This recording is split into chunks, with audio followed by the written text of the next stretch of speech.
In the wash-up of last weekend's election embarrassment for Malcolm Turnbull, many experts are saying the coalition's proposed changes to the superannuation system cost it desperately needed votes. The PM and Treasurer claimed super had become a tax rort for the wealthy and that there wasn't enough benefit for low and middle income families. Perhaps. But fiddling with the retirement funds of any Australians is sure to raise tempers. And there's an even bigger problem. Thanks to the new rules and living longer, most retirees will run out of money just when they need it most, in their 70s and 80s. Superannuation is already confusing, and as Ross Greenwood explains, it's not helped by the government going for broke to mess with it further. It's the dream, the promise that was sold to every Australian. Work hard, save hard, and your retirement years will be golden. But as Australians get older, the reality for almost all is endless work and not enough money. And it's only now dawning on most that they have been let down by the retirement system. So, Alan, did you ever imagine that life would come to this? I never imagined in my wildest dreams that I'd be cleaning people's bathrooms and toilets for a living. 66-year-old Alan Shepherd spent more than 25 years as a finance director at some of Australia's leading companies. I can always remember my father telling me when I was much younger, study hard, work hard, and you'll be okay in your older age. It just hasn't turned out that way for me, long term. He doesn't have enough super to keep paying his mortgage, and he doesn't want to resort to the age pension. I think a lot of other people are in the same position. And what would have happened if you had not worked? I probably would have lost my home. Alan found nobody was willing to give a man of almost retirement age a job. First one at 8 o'clock. So, with his wife Margaret, he bought a cleaning franchise. At the exact age we were told we could put our feet up, Alan's doing what so many other Australians are doing, working their butts off. I work 6 days a week, probably 12 hours a day. You do what you have to do to survive. This trend towards more older workers is really easy to show you with our living example. Go back 20 years ago, 1996, 4 years before the Sydney Olympic Games. At that time in Australia, there were 120,000 people aged over 65 still working. That's around 1 in every 18 Australian seniors in the workforce. Fast forward to today, there are now almost 500,000 Australians still working over the age of 65. That's around 1 in every 8. And this trend is only set to continue. Australians have collectively saved more than $2 trillion for their own retirement, most of it through the compulsory 9.5% taken from your pay. But it's not enough. We're more than $2.5 trillion short, so many of us will keep working well into our 70s or fall back onto the age pension. And even though there's not enough in the retirement pot, politicians want to make it even harder for you to save. They want to limit the amount you can put in super. 25 grand a year before tax or $500,000 from after-tax savings during your lifetime. And they're slowly lifting the retirement age, forcing you to work longer. The result? Most will run out of their own money when they're most vulnerable, aged in their late 70s and early 80s. Ted, how long have you been a butcher for? Oh, God, you put me on the spot. I started in 47, so what's your maths like?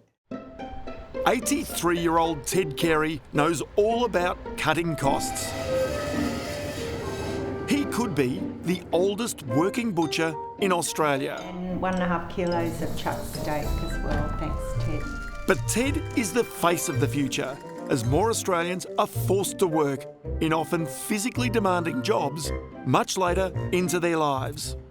Meat that we normally cut has got too heavy for me, but I'm lucky to be able to work. A lot of people would say you should have retired years ago. I'm not going to sit down and wait for death to come to me. You know, I like what I'm doing. I mix with the people. I've got a good clientele, and I just get up every morning and do it. Ted's butcher shop has been around since the 1940s. And across the counter, he's heard all manner of woe from his customers. Today, the thing they're worried about is how they'll survive these sweeping super reforms. Everybody's worried over the changes. They got no idea what changes are going to happen. They signed up for a deal. Ted's part of the generation that didn't have compulsory super. But even if he chose to stop work and receive the pension, it would be barely satisfactory. A single pensioner receives $20,664 a year. A couple receives $31,153 a year. All those living on the full pension live right on the Australian poverty line.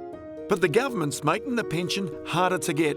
It's cut the assets retirees can hold, along with the family home, to around $800,000. So Ted keeps going to work 6 days a week in, week out. I can't play golf anymore. Bowls is only an old man's game. Hang on, Ted. You're 83. Just got to keep working. So do you reckon you'll do this until you drop or not? Why not? You know, I don't know about till I drop, but I won't know anything about that. Eat plenty of meat and you'll be right. Yeah. The Ramblers skydiving mob from Toogoolawah in country Queensland are not your average group of over 65s, except when it comes to being annoyed about their retirement savings. This group is called SOS. No, not Save Our Super, but Skydivers Over 60. And they know all about risk. And it seems that I'm learning. If I live till I'm 90 or 100, I'm not going to have any money at all, am I? And the cost of living does keep going up. They're especially miffed at what they see as the retrospectivity of proposed changes. And they want to hope their young man's game keeps them fit and healthy, because many Australians just like them will be working well past retirement age. Now they've changed the rules and made it retrospective, so I can get very little in there. So it's sitting on term deposit earning 1.25%.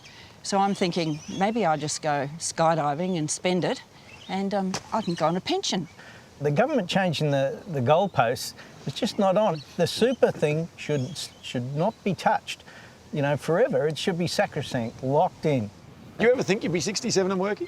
Not really. I've said to my accountant, hey, woo, like John here, you know, I'm 65, can't I get the pension? And he said, no, get back to work. In my mind, I'm just going to keep working until I don't know what happens. Until you hopefully. drop?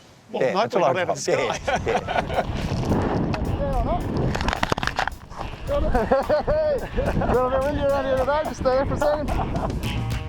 But don't think, even for a moment, that it's just the odd few that will be left dangling.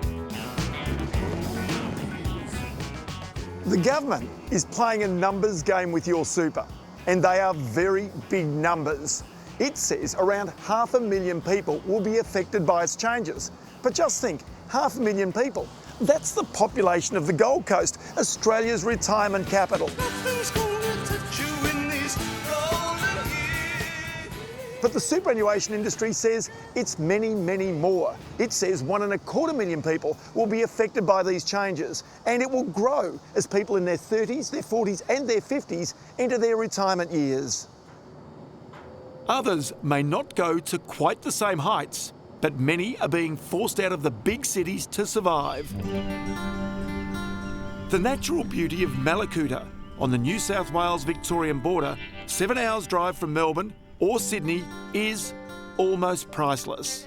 Chilly this morning out here, isn't it? But for many older Australians, this idyllic picture is not as pretty as it looks.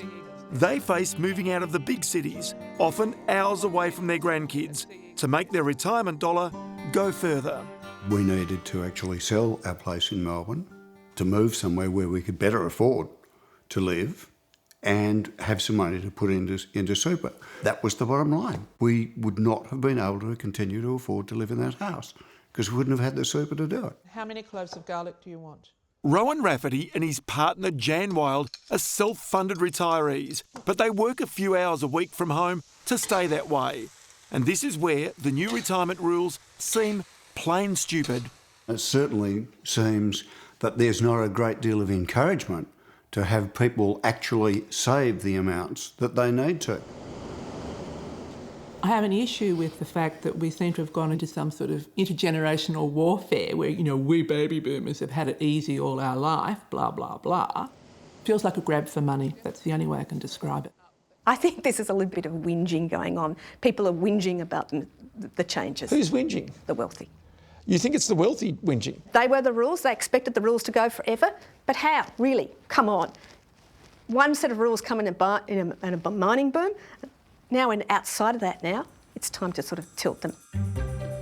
Jane Paskin is one of the country's most experienced superannuation lawyers and chair of leading independent actuary Rice Warner that's helped the government develop these new rules. She has no sympathy for people with more than 1.6 million in super who currently pay no tax. She's the first to admit the ideal retirement lifestyle has become a flexible dream, to say the least. Actuaries tell me when people are going to die, correct? Correct. So when am I going to die? Right now, they'll probably say you will die in your 90s. Okay. What happens if I live to 100? If you live to 100 and you've run out of your retirement savings, you'll be living on the old age pension.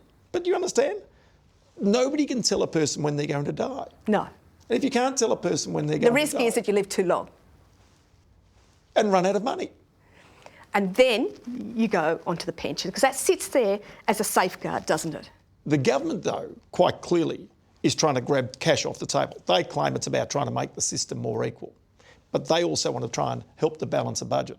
Super's a very easy pot of money to try and grab the money out of, isn't it? I don't know if I'd really go that far to say that. I see these as just sort of a bit of a tweaking of the rules, but they're still really generous. Okay. It's still the best place to save for your retirement. There's some harsh reality in this. Yes, but I don't think it's a broken contract. What we're seeing now is rules that were tilted to the wealthy coming back a bit, and that's all. But don't tell that to the choir. This tilting of the rules doesn't just hurt retirees. It's younger people in their 30s and 40s who are most affected by this change of tune. I'm not going to be able to retire on my super because there's no way I'm going to have enough super, let alone the government wanting to introduce a double tax, which I just think is totally unfair anyway. And how do you know what they're going to keep doing? Are they going to keep changing the rules and keep making it actually worse for us young people? I think it actually affects us more now than it even does for, like, my parents' or grandparents' generation. Can you find the hat? Where's the hat? 37-year-old Karen Stern is a childcare worker in Sydney's eastern suburbs. She earns far less than the average taxpayer. You know, sadly, as a childcare worker, you do it for the love of the job, not for money. Do you earn the average salary? $78,000 a year? No. Not a chance. As you know, my plan was always to provide for ourselves. So we didn't. Karen and her father Jeff were so angry they wrote to the Prime Minister, complaining about the superannuation changes. Then they went one step further. As a family, we were always very strong, Liberal supporters. But certainly in the last election, that wasn't where my vote was going. I had no faith in the government. And was it this particular issue that was the key for you? Absolutely. I don't like the fact that they're changing the rules. Karen might get lucky. Her old man Jeff has made a few bob in his life. There might be an inheritance one day from his super. But not if the government gets its way. The government would prefer that people spend all their super during their lifetime, leaving nothing to pass on to the kids. Well, I don't agree with that at all. I just don't think it's fair, and it's my money. And I followed the rules. We put the money into superannuation and to get the best we can. We don't take a pension. Karen, what you just heard there is your father explaining why he thinks you should get an inheritance by virtue of the fact that he will have money left over at the end of his life. Why should you basically end up with his retirement income. That's Dad's choice. If he chooses that, he wants to leave it for me and help, to provide for my future, then why shouldn't he be allowed to do that? Who is the government to say what you can and can't do with your money? Aussies with too much work in front of them and too little money behind them are not copying the government fiddling with rules that affect their hard-earned savings. Truth is, they're suspicious of the whole damned system. The promise was there that you should be able to look after yourself. And that's what we wanted to do. Yeah. And? And we no longer feel like we've got control over that.